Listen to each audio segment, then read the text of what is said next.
노랗다. 무슨 뜻일까요? 어려운 말은 아닌데 노랗다. 무슨 뜻일까요? 색이 노랗다는 뜻인가? 잎이 노랗다는 뜻인지, 아니면 하늘이 노랗다라는 의미인지, 얼굴색이 노랗다라는 말인지, 싹수가 노랗다라는 뜻인지. 주어가 없으면 뜻을 파악하기가 너무 어렵습니다. 그 외에도 아마 더 많은 말들을 해석해낼 수 있을 겁니다. 주어가 없으면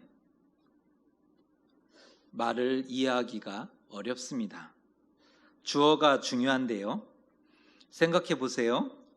죄는 있는데 범인이 없습니다. 분명 죄는 있는데 범인이 없는 경우, 이상하지 않습니까? 하지만 그런 일이 많다는 겁니다. 오늘은 국어 시간은 아니지만 주어 찾기를 한번 해보려고 합니다. 말씀을 함께 좀 잘 따라와 주셨으면 좋겠습니다. 요압 장군이 암몬의 라빠성을 포위 공격하고 있을 때였는데요. 암몬이라는 나라의 수도였던 라빠성을 포위해서 공격하고 있던 중에 맹렬한 싸움이 있었고 그 와중에 몇 사람이 죽임을 당하게 됩니다. 전쟁에서 얼마든지 있을 법한 일이었지만 요압은 사람을 보내서 왕에게 자세히 보고합니다. 이런 작은 전쟁에서, 큰 전투에서의 문제가 아니라 작은 전투의 일들을 미주알 고주알 왕에게 보고하지 않아도 되었을 텐데, 오늘 요압은 사람을 보내서 왕에게 자세하게 보고하게 합니다. 전령을 보내면서 한마디를 덧붙이는데요. 왕께서 혹시 노하시거든 왜 그처럼 성에 가까이 가서 싸웠느냐? 노하시며 말씀하시거든 왕의 종 햇사람 우리아도 죽었나이다 하라 라고 말을 넣어줍니다. 이에 전령이 급히 가서 왕에게 보고하지 않습니까? 그 사람들이 우리보다 우세하고 강하였지만 우리가 힘을 내어 그들을 쳐서 성문 어귀까지 미쳤으나 활 쏘는 자들이 성 위에서 쏘므로 몇 사람이 죽었고 햇사람 우리아도 죽었습니다. 패전은 아니었지만 적의 전략에 휘말려서 졸지에 군사를 잃게 되었으니 이 비보일 수밖에 없는 겁니다. 기쁨의 소식이 되지 못하는 거죠. 또한 이스라엘 군사의 사기에도 영향이 있을 것이 분명했습니다. 그것을 알고 왕이 말합니다. 25절의 말씀인데 함께 읽어보겠습니다. 다윗이 전령에게 이르되 너는 요압에게 이같이 말하기를 이 일로 걱정하지 말라. 칼은 이 사람이나 저 사람이나 삼키느니라. 그 성을 향하여 더욱 힘써 싸워 함락시키라 하여 너는 그를 담대하게 하라 하니라. 역시 왕은 달랐습니다. 우리 같으면 어떻게 이런 일이, 좀 조심 좀 하지 왜 신중하지 못하느뇨 책망할 법도 한데 왕은 달랐습니다. 부하들과 용사들이 죽은 것은 안타깝지만 군의 사기를 위해서 격려의 말을 전하고 있지 않습니까? 병사를 잃은 것은 너무 걱정하지 말아라. 칼은 누구든 삼키느니라. 이제 더욱 힘을 내어서 성을 함락시키라. 왕의 도량이, 왕의 그릇이 이 정도는 되어야 되지 않겠습니까? 작은 전쟁에 실패했다고 해서 지휘관을 경질시키거나 사형시킨다면, 유능한 지휘관을 그렇게 사형시킨다면 이후의 전쟁이 어떻게 되겠습니까? 그런데 왕의 도량이, 왕의 그릇이 이 정도는 되어야 되는 거죠. 전쟁에서 지휘관의 판단과 실수로 인해서 병사를 잃기도 합니다. 하지만 그로 인해서 패전하게 된다면 나라는 자칫 멸망할 수도 있고 백성은 학살당하고 포로가 될 수도 있었습니다. 군대 장관의 책임과 무게는 결코 작지 않은 것입니다. 그럼에도 이번 전투의 패배를 왕이 책망하지 아니하고 격려하였으니 요압과 병사들이 다시 한번 큰 힘을 낼 수 있지 않았을까요? 오늘의 장면은 참으로 멋있는 장면입니다. 요압 장군은 지휘관으로서 최선을 다하고 있고 왕은 왕의 역할을 다하고 있습니다. 이제 힘을 내어 라빠성 전투에서 승리만 하면 되는 것입니다. 하지만 26절에는 전혀 다른 내용들이 이어지고 있다는 것입니다. 우리아가 죽었으니 그의 아내가 애곡하는 것은 아마 당연했을 것입니다. 하지만 27절은 뭔가가 더 있음을 우리에게 증언하고 있습니다. 읽어드립니다. 27절입니다.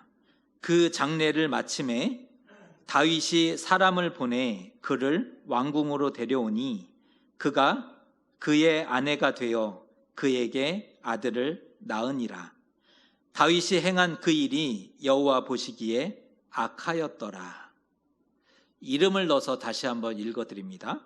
그 장례를 마침에 다윗이 사람을 보내 밧세바를 왕궁으로 데려오니 밧세바가 다윗의 아내가 되어 다윗에게 아들을 낳으니라. 장례가 끝나자 다윗은 마치 기다렸다는 듯이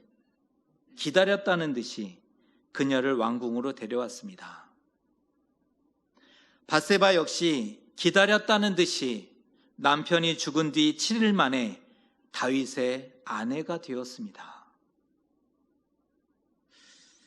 이게 정상인가요? 지금 장수가 죽어서 그의 아내가 장례 중입니다. 근데 장례가 끝나자마자 기다렸다는 듯이 데리고 옵니다. 밧세바는 자신의 남편이 죽은 지 7일 만에 다른 사람의 아내가 되고 있습니다. 도무지 정상이 아닙니다. 지금까지 국군이 걸린 전투 이야기 아니었습니까? 라빠성 이 전투에 의해서 지금 국가의 운명이 걸렸다라고도 얘기할 수 있는데 이 전쟁 이야기 아니었습니까? 그런데 갑자기 얘기가 산으로 갑니다. 게다가 다윗이 행한 그 일을 여호와께서 악하게 여기셨다라고 말하고 있는 것입니다. 다윗이 무슨 일을 했는가? 우리는 지금 묵상집과 성경을 읽어오고 있는데요. 요압에게 편지에서 각본을 짜주었고 우리아를 의도적으로 맹렬한 싸움에 내몰아서 죽게 만들었습니다. 그 미션을 완수했음을 전령을 보내서 특별히 보고하고 있는 거죠. 왜 우리아를 죽여야만 했을까? 다윗이 우리아의 아내와 동침하게 되었고 그녀가 임신했기 때문이었습니다. 임신하지 않았다면 둘만의 비밀이 되었을 텐데 하필 임신하는 바람에 그것을 은폐하기 위해서 전장에 있었던 우리아를 급히 불러올 수밖에 없었고 아내와 잠자리를 하도록 연출시켰던 것입니다. 몇 번의 치밀한 시도가 있었지 않습니까? 왕명으로 집으로 갈 것을 명합니다. 전령이 왔는데 다시 전장으로 보내는 것이 아니라 왕명으로 집으로 가라.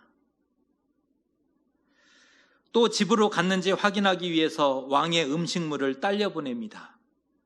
가라 했는데 안 가면 안 됐기 때문에 왕의 음식물을 보내면서 갔는지 안 갔는지를 확인합니다. 그것도 여의치 않자 아예 술 취하게 만들었지 않습니까? 술의 힘을 빌어서 그의 집으로 가도록. 하지만 우리아는 끔찍도 하지 않습니다. 거룩한 전쟁 중이니 자기 아내와 잘 수 없다는 것이었습니다. 그는 용사였고 너무 충성스러웠던 거예요. 빈틈이 없어서 죽게 됩니다. 충성스러웠기 때문에 죽게 됩니다. 빈틈이 없으면, 너무 충성스러우면 죽게 됩니다. 마지막 기대가 물거품이 되자 다윗은 결국 적의 칼로 죽게 해서 사건을 덮고자 했던 것이지 않습니까? 세상과 사람을 다 속였습니다. 완전 범죄에 성공합니다. 우리는 그것을 완전 범죄라고 부릅니다. 하지만 하나님은 속일 수 없었다는 겁니다. 하나님은 보시고 계셨고 진실을 알고 계셨던 것입니다. 그 일이 여호와 보시기에 악했다라고 말씀하신 이유입니다. 오늘 다윗의 말을 보십시오. 이 일로 걱정하지 말라. 칼은 이 사람이나 저 사람이나 삼키느니라. 누구를 향해서 한 말입니까? 주어가 누구입니까? 상대편 주어가 누구였을까요?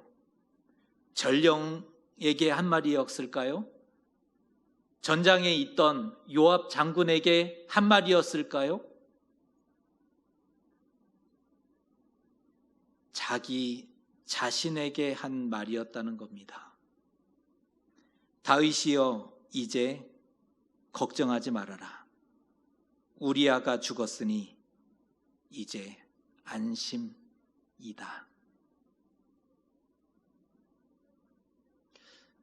뻔뻔스럽지 않습니까? 전령의 보고를 태연히 듣는 여유까지 보이고 있습니다. 오늘 다윗이 전쟁에 패했다는 그 전령의 보고를 듣는데 태연하게 여유 있게 그 보고를 받고 있습니다.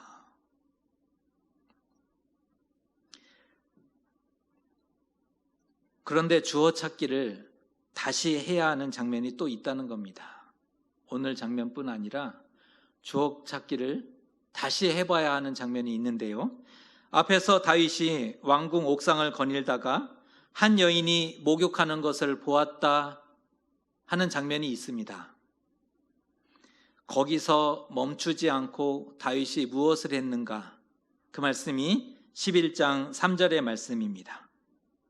다윗이 사람을 보내 그 여인을 알아보게 하였더니 그가 아뢰되 그는 엘리암의 딸이요 햇사람 우리아의 아내 밧세바가 아니니까 하니. 이것은 누구의 말입니까?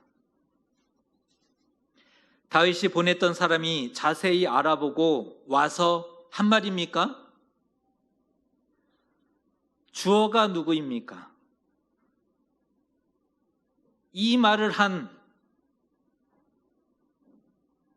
누가 이 말을 하였습니까?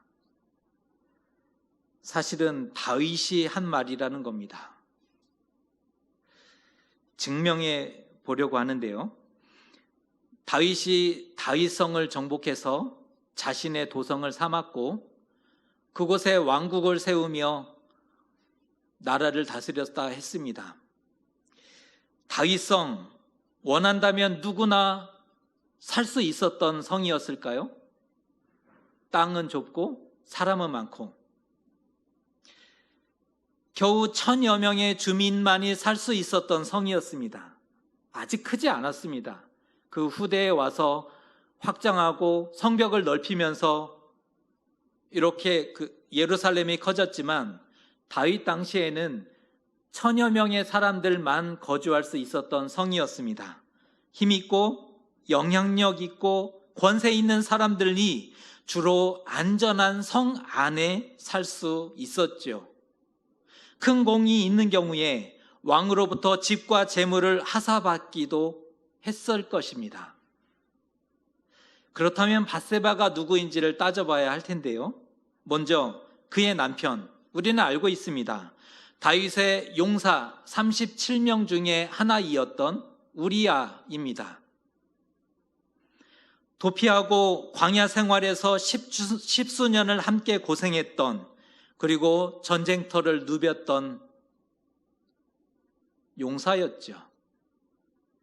이쯤이면 거의 의형제라고 볼 수 있지 않습니까? 십수년을 목숨을 걸고 전쟁터를 누볐던 사람입니다. 그가 누구인지 몰랐다? 그의 이름이 누군지 알지 못했다? 그럴 수 없습니다. 두 번째, 그녀의 아버지는 누구인가?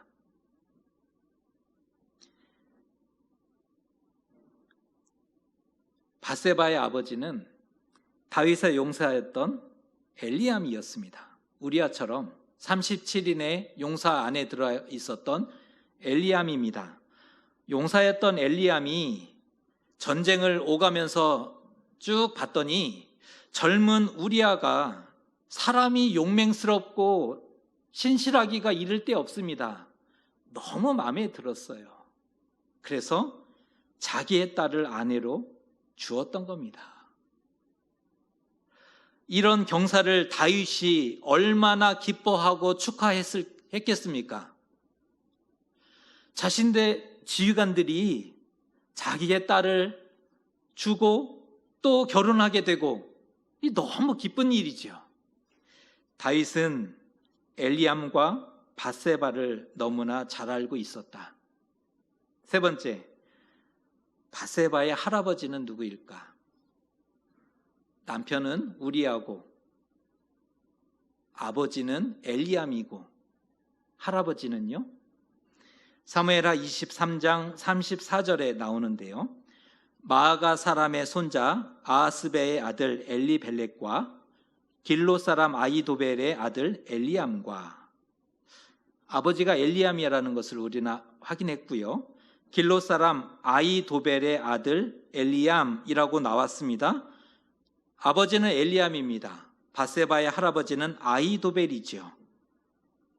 다윗이 일생 가장 신뢰했던 사람, 다윗이 일생 가장 의지했던 사람, 그래서 자신의 모사, 자신의 스승으로 모셨던 사람이 아히도벨입니다.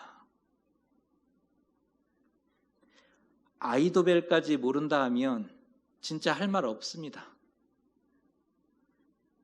그의 집이 어딘지 잘 모르겠다? 할 말 없죠. 밧세바 가문은 이스라엘에서 정말 둘도 없는 그러한 영향력 있고 유명한 가문 중에 하나였습니다. 다윗 시대에 자기의 친족들 빼고 어떤 의미에서는 가장 영향력 있고 유명한 가문입니다. 그래서 왕국 옆에, 그것도 왕 가까이 살 수 있었던 것입니다. 다윗 왕이 정말 그 집이 누구의 집인지 몰랐다고요? 사람을 보내서 그 집을 알아봐야 할 정도였다고요? 사실과 다릅니다. 그녀가 누구인지 모를 수 없고 모르기가 더 어렵죠. 모르기가 더 어렵습니다. 다윗은 다 알고 보았습니다. 다시 한번 들어보세요. 저는 엘리암의 딸이요 햇사람 우리아의 아내 밧세바가 아니냐? 딱 보고 알았습니다. 내심 기뻤던 거예요. 그녀가 예뻤다는 것도 이미 알고 있었으니까.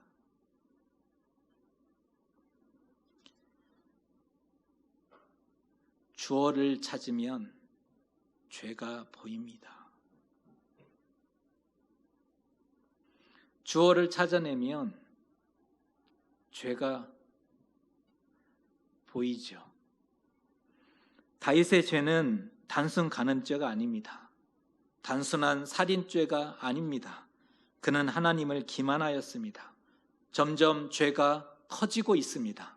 간음죄가 살인죄가 되고, 살인죄가 하나님을 기만하는 죄가 되어버렸습니다.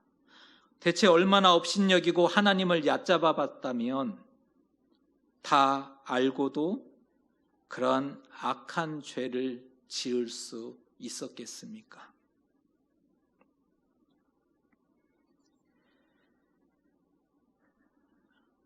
그런데 우리도 그렇게 살아가고 있다는 것입니다.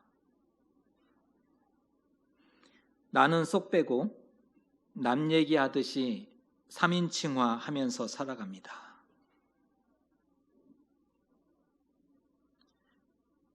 나는 쏙 빠졌습니다. 남 얘기처럼 3인칭화 하면서 그렇게 살아갑니다. 주어가 내가 아니라 생각하니까 내 죄가 아니죠.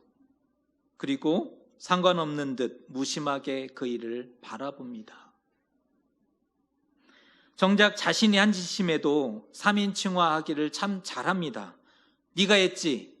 모르겠는데요. 대체 누가 그랬을까요? 너지? 모르겠는데요. 무슨 말씀이신지.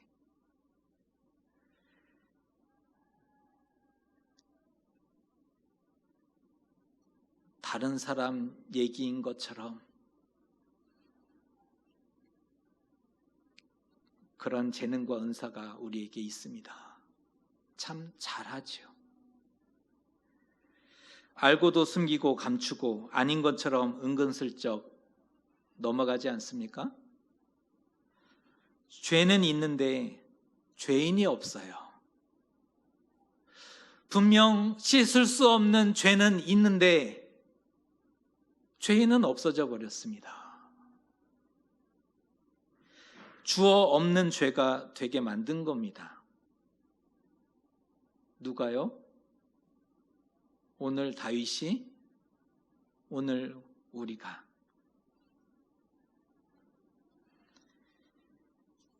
반면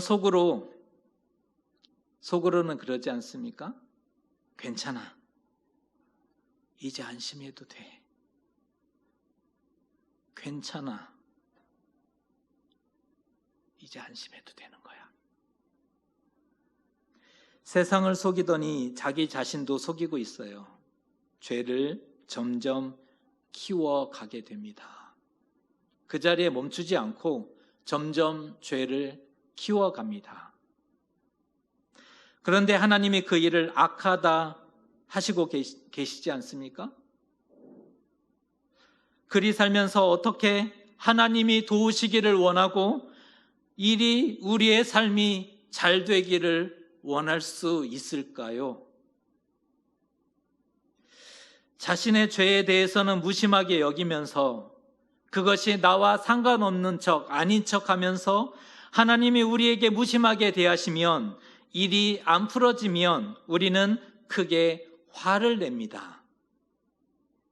우리의 모습이죠. 죄와 치열하게 싸우는 자가 하나님을 가까이 만나지 않습니까?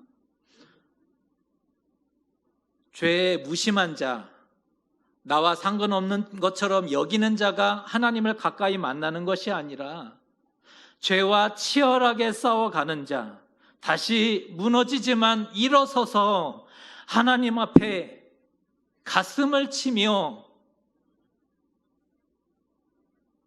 내가 그 사람입니다. 고백하는 자, 그 사람이 하나님을 가까이 만나는 것입니다. 죄는 열매를 맺게 되는데 그보다 더 쓰고 아플 수가 없습니다. 하나님이 나단을 다윗에게 보내셨을 때 가난한 사람의 양을 빼앗았으니 그 양 새끼를 4배나 갚아 주어야 합니다. 라고 다윗이 정의감에 불타올라서 내뱉은 말이었습니다. 양 한 마리를 빼앗았으니 4배를 갚아 주어야 합니다. 다윗 자신의 말이었죠. 결국 밧세바가 낳은 아들은 하나님의 심판으로 죽게 되고 큰 아들이었던 암논은 압살롬에 의해서 죽게 되고 셋째 아들이었던 압살롬은 반역의 대가로 죽게 되고 넷째 아도니아 역시 스스로 왕이 되려다 죽게 됩니다. 자신의 말대로 다윗은 4명의 아들을 다 잃게 됩니다. 4배나 갚아야 합니다. 이 말 그대로 자신의 아들 넷을 잃게 되죠. 죄의 열매는 쓰고 아프기가 그지없습니다. 주어 찾기를 해야 합니다. 내가 주어가 될 때 죄가 죄로 보입니다. 만일 다윗이 자신의 말임을 알았다면, 주어가 누군지 알았다면 달라졌지 않을까요? 내면의 소리였음을 인식했다면 그 안에 있었던 신앙 양심이, 적어도 그 신앙 양심이 그를 붙잡아 주지 않았을까요? 아니, 한 번 더 생각이라는 것을 했지 않았겠습니까?